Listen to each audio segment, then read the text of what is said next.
नमस्कार, मैं हूं आपके साथ मुबशरा परवीन और आप देख रहे हैं आर्टिकल 19 इंडिया। बुलेटिन में आज विस्तार से चर्चा करेंगे दिन भर की तमाम बड़ी खबरों पर। सबसे पहले बात करेंगे राकेश टिकैत के साथ अभद्रता पर बुलाई गई महापंचायत की, बिहार चुनाव से पहले तेजस्वी के मास्टर प्लान की। देखेंगे पहलगाम पर कांग्रेस के मोदी सरकार से तीखे सवालों को, ईडी के खिलाफ टीएमसी सांसद के बड़े दावों को, और बुलेटिन के आखिर में जानेंगे गोवा भगदड़ हादसे पर उठते सवालों को। इन सभी मुद्दों पर आज चर्चा करेंगे, लेकिन उससे पहले एक नजर अब तक की हेडलाइंस पर। पहलगाम हमले के बाद भारत का एक और सख्त एक्शन, पाकिस्तान से आयात पर पूरी तरह लगाया प्रतिबंध, भारतीय बंदरगाहों पर पाकिस्तानी जहाजों के आने पर भी लगाई रोक। पहलगाम आतंकी हमले को लेकर शिवसेना के निशाने पर पीएम मोदी, संजय राउत ने गृह मंत्री अमित शाह का मांगा इस्तीफा। एआईएमआईएम प्रमुख असदुद्दीन ओवैसी ने जाति जनगणना पर केंद्र सरकार से पूछा सवाल, कहा बीजेपी और एनडीए बताए कि ये कब शुरू होगा, कब खत्म होगा और कब किया जाएगा लागू। मणिपुर हिंसा के 2 साल हुए, पूरे राज्य में किया गया बंद का ऐलान। इम्फाल, चुराचांदपुर और कांगपोकली समेत हर जिले में तैनात की गई सेंट्रल फोर्स। कांग्रेस ने मोदी सरकार पर उठाए सवाल। मदर डेयरी और अमूल के बाद पराग ने भी बढ़ाए दूध के दाम, 1 रुपए महंगा मिलेगा फुल क्रीम और टोन दूध, नई कीमतें आज से हुई लागू। तो ये थी सुर्खियां और अब खबरें विस्तार से, और बात करते हैं आज की सबसे बड़ी और अहम खबर की। मुजफ्फरनगर में भारतीय किसान यूनियन के राष्ट्रीय प्रवक्ता राकेश टिकैत के साथ हुई अभद्रता के बाद किसान नेताओं ने महापंचायत बुलाई। टिकैत के साथ हुई धक्का मुक्की पर किसानों में आक्रोश है। इस बीच राकेश टिकैत ने खुद पर हुए हमले को लेकर एक बयान भी जारी किया है। पूरी खबर देखिए इस रिपोर्ट में। मुजफ्फरनगर में आयोजित जन आक्रोश रैली के दौरान भारतीय किसान यूनियन के राष्ट्रीय प्रवक्ता राकेश टिकैत के साथ धक्का मुक्की की गई, जिससे किसानों में रोष बढ़ गया। इस घटना के बाद गुस्साए किसानों ने मुजफ्फरनगर में महापंचायत का ऐलान कर दिया, जिसमें बड़ी संख्या में देश के अलग अलग हिस्सों के किसानों का जुटान हुआ। इतना ही नहीं, राकेश टिकैत के साथ हुई अभद्रता के खिलाफ इस सम्मान बचाओ महापंचायत में सपा का समर्थन भी रहा। जानकारी के मुताबिक समाजवादी पार्टी के सांसद हरेंद्र मलिक, विधायक अतुल प्रधान, सपा जिलाध्यक्ष सहित सपा के नेता महापंचायत में पहुंचे। इस तरह राकेश टिकैत के सम्मान में इस महापंचायत ने बड़ा रूप ले लिया। इस बीच मुजफ्फरनगर में महापंचायत से पहले भारतीय किसान यूनियन के नेता राकेश टिकैत का बयान भी सामने आया। उनके ऊपर हुए हमले के पीछे टिकैत ने किसी गैंग की साजिश बताया। किसान नेता ने कहा कि अपने ही गृह जनपद में पहली बार हमारे साथ ऐसा हुआ है, जो नहीं होना चाहिए था। इसी के साथ महापंचायत पर बात करते हुए टिकैत ने कहा कि जो कुछ हुआ उस पर महापंचायत में निर्णय लिया जाएगा। इस दौरान राकेश टिकैत ने यह भी कहा कि पहलगाम आतंकी हमले के प्रकरण में सरकार कोई टाइट फैसला ले, अगर हमारी जरूरत हो तो हम साथ हैं। बताते चले, ये पूरा विवाद उस वक्त शुरू हुआ जब मुजफ्फरनगर के सिविल लाइन थाना क्षेत्र के टाउन हॉल में पहलगाम में हुए आतंकी हमले के विरोध में जन आक्रोश रैली आयोजित की गई थी। इसमें 168 हिंदू संगठनों के प्रतिनिधि शामिल हुए।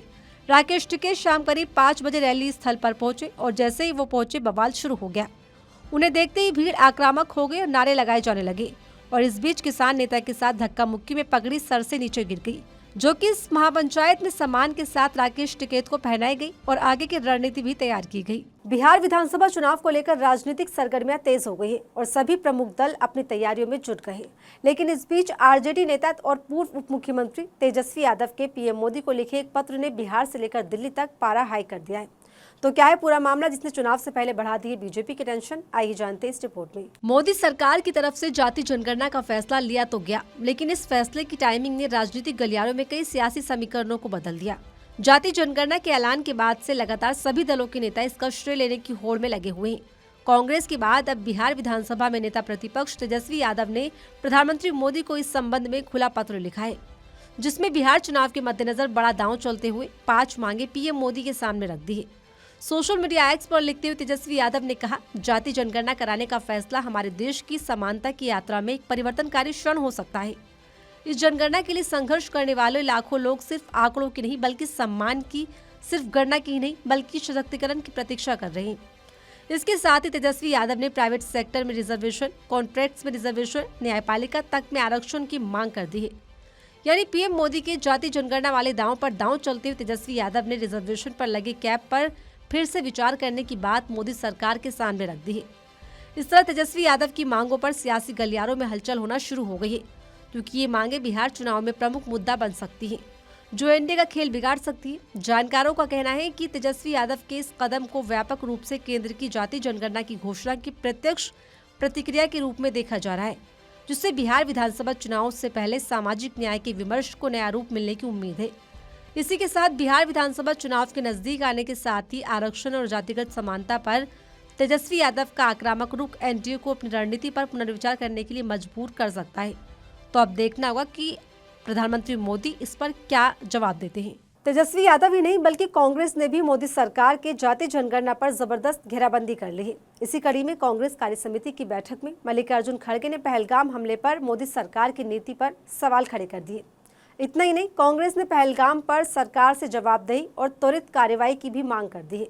तो कैसे कांग्रेस के निशाने पर आए मोदी, आइए जानते हैं इस रिपोर्ट में। जम्मू कश्मीर के पहलगाम में हुए आतंकी हमले के बीच जाति जनगणना कराने के मोदी सरकार के फैसले के बाद से देश की सियासत गर्म है। इस बीच कांग्रेस कार्य समिति की बैठक में कांग्रेस ने मोदी सरकार पर सवाल खड़े कर दिए। बैठक में पार्टी अध्यक्ष मल्लिकार्जुन खड़गे ने केंद्र की मोदी सरकार पर पहलगाम आतंकी हमले को लेकर स्पष्ट नीति की कमी को लेकर तीखा हमला बोला। खड़गे ने कहा, पहलगाम हमले के कई दिन बाद भी सरकार की ओर से कोई स्पष्ट रणनीति सामने नहीं आई है। इसी के साथ सीडब्ल्यूसी की बैठक में पारित प्रस्ताव में कहा गया, पूरा देश पहलगाम आतंकी हमले पर जवाबदेही, उत्तर और न्याय की प्रतीक्षा कर रहा है। पार्टी ने सरकार से इस मुद्दे पर तत्काल कार्रवाई और पारदर्शिता की मांग भी की। इसी के साथ जाति जनगणना पर मोदी सरकार की टाइमिंग पर भी कांग्रेस अध्यक्ष ने सवाल उठाए। मल्लिकार्जुन खड़गे ने कहा कि जब पूरा देश जवाबदेही, स्पष्टता और न्याय की प्रतीक्षा कर रहा है, उस वक्त सरकार की तरफ से ये फैसला लिया गया। खड़गे ने कहा कि ये राजनीति करने का समय नहीं, ये वक्त है जब देश की एकजुटता, दृढ़ता और राष्ट्रीय संकल्प दिखाना चाहिए। हमें राजनीतिक मतभेदों से ऊपर उठकर स्पष्ट संदेश देना होगा कि भारत एकजुट है और किसी भी परिस्थिति में उसकी एकता को कमजोर नहीं किया जा सकता। यानी पहलगाम हमले पर मोदी सरकार पर बड़ा हमला बोलते हुए कांग्रेस ने 22 अप्रैल को हुए हमले के खिलाफ बड़ी कार्रवाई की मांग कर दी है। बताते चले ये सवाल इसलिए उठ रहे क्योंकि पीएम मोदी ने सीसीए और सीसीपीए की अहम बैठक के बाद जाति जनगणना का ऐलान किया और उस वक्त देश को इंतजार था कि पाकिस्तान पर एक्शन को लेकर कोई बड़ा फैसला लिया जाएगा, जिस पर अब कांग्रेस ने भी मोदी सरकार की स्पष्ट नीति की कमी को लेकर आलोचना कर दी है। देखिए, ईडी की कार्रवाई पर अक्सर सवाल खड़े होते हैं। कहा जाता है कि सरकार के इशारे पर ईडी केवल विपक्ष के नेताओं को निशाना बनाता है। अब इन्हीं सवालों पर टीएमसी के नेता ने बड़ा दावा करते हुए ईडी और मोदी सरकार को कटघरे में खड़ा कर दिया है। तो क्या है टीएमसी का दावा जिसने ईडी पर उठा दिए सवाल, जानने के लिए देखिए रिपोर्ट। ईडी की कार्रवाई पर सवाल उठाते हुए टीएमसी सांसद साकेत गोखले ने आरोप लगाया है कि ईडी के 98% मामले विपक्षी नेताओं के खिलाफ दर्ज हुए हैं। इतना ही नहीं, टीएमसी नेता ने बीजेपी पर बड़ा हमला बोलते हुए ये भी कहा कि बचे हुए 2% लोग वो हैं जो भाजपा में शामिल हो गए। टीएमसी नेता के इस बयान से ईडी के एक्शन को लेकर चर्चाओं का बाजार फिर गर्म हो गया है, क्योंकि ये कोई पहली बार नहीं है जब ईडी को मोदी सरकार की कठपुतली के रूप में काम करने का आरोप लगाया गया हो। इससे पहले भी कांग्रेस से लेकर शिवसेना, यूबीटी और सपा तक कई विपक्षी पार्टियां इस मुद्दे पर सवाल रख चुकी है। ऐसे में टीएमसी नेता के इस बयान ने हलचल मचा दी है। बता दें, गोखले ने ईडी निदेशक राहुल नवीन के गुरुवार को दिए बयान का हवाला दिया, जिसमें राहुल नवीन ने कहा कि 2014 से पहले धन शोधन विरोधी कानून काफी हद तक अप्रभावी था, लेकिन 2014 के बाद ईडी द्वारा दर्ज मामलों में उल्लेखनीय तेजी आई है। इस पर निशाना साधते हुए टीएमसी नेता ने दावा किया कि 2014 के बाद से ईडी द्वारा दर्ज मामलों में उछाल मोदी सरकार के इशारों पर हुआ, जो उसी साल सत्ता में आए थे। एक्स पर साझा एक पोस्ट में गोखले ने कहा, कल केंद्रीय एजेंसी ईडी के प्रमुख ने स्वीकार किया कि 2014 में मोदी सरकार की सत्ता में आने के बाद दर्ज मामलों में उछाल आया है। उन्होंने कहा, पिछले 11 सालों में ईडी द्वारा कुल 5297 मामले दर्ज किए गए। कितने मामलों में सुनवाई के लिए अदालत में ले जाया गया? केवल 47। बताते चले, टीएमसी सांसद साकेत गोखले का यह बयान उस वक्त आया जब शुक्रवार को हाईकोर्ट ने साकेत की उस याचिका को खारिज कर दिया, जिसमें उन्होंने लक्ष्मीपुरी की ओर से दायर मानहानि मामले में सोशल मीडिया पर माफी मांगने, लक्ष्मीपुरी को 50 लाख रुपए का हर्जाना देने के लिए दिए गए निर्णय को वापस लेने की मांग की थी। ये मामला 2021 का है, जब टीएमसी नेता साकेत गोखले ने पूर्व राजनयिक और संयुक्त राष्ट्र की सहायक महासचिव रह चुकी लक्ष्मीपुरी के बारे में कुछ सोशल मीडिया पोस्ट किया था, जिसके बाद उन पर मानहानि का केस दर्ज किया गया था। गोवा के शिरगांव में स्थित प्रसिद्ध लेराई देवी मंदिर में शुक्रवार देर रात एक बड़ा हादसा हो गया। यहाँ आयोजित वार्षिक श्री लेराई यात्रा के दौरान भारी भीड़ के बीच भगदड़ से 7 लोगों की जान चली गई, तो कई हादसे में घायल भी हो गए, जिनमें से 20 से ज्यादा लोगों की हालत गंभीर बताई जा रही है। इस पूरे हादसे ने गोवा की बीजेपी सरकार की बदइंतजामी पर फिर से सवाल खड़े कर दिए। आखिर कब तक आम लोग सरकार की लापरवाही की कीमत चुकाते रहेंगे? गोवा में मची भगदड़ ने इस सवाल को एक बार फिर ताज़ा कर दिया है। महाकुंभ के दौरान दिल्ली रेलवे स्टेशन और मौनी अमावस्या के वक्त मची भगदड़ में सरकार और प्रशासन की बदइंतजामी ने कई मासूम लोगों की जान ले ली। ठीक वैसे ही गोवा के शिरगांव में श्री लेराई यात्रा के दौरान मची भगदड़ ने 7 श्रद्धालुओं की जान ले ली, जबकि 50 से ज्यादा लोग हादसे में घायल हुए हैं, तो वहीं 20 से ज्यादा लोगों की हालत गंभीर बताई जा रही है। ऐसे में इस हादसे पर भी गंभीर सवाल खड़े हो गए हैं। बता दें, श्री लेराई यात्रा नॉर्थ गोवा की बिचौलिया तालुका के शिरगांव गांव में आयोजित होने वाला हिंदू धार्मिक उत्सव है। ये धार्मिक यात्रा हर साल बड़ी श्रद्धा और उत्साह के साथ मनाई जाती है, जिसमें हजारों की संख्या में श्रद्धालु भाग लेते हैं। हालांकि इस बार श्रद्धालुओं की ज्यादा भीड़ बताई गई।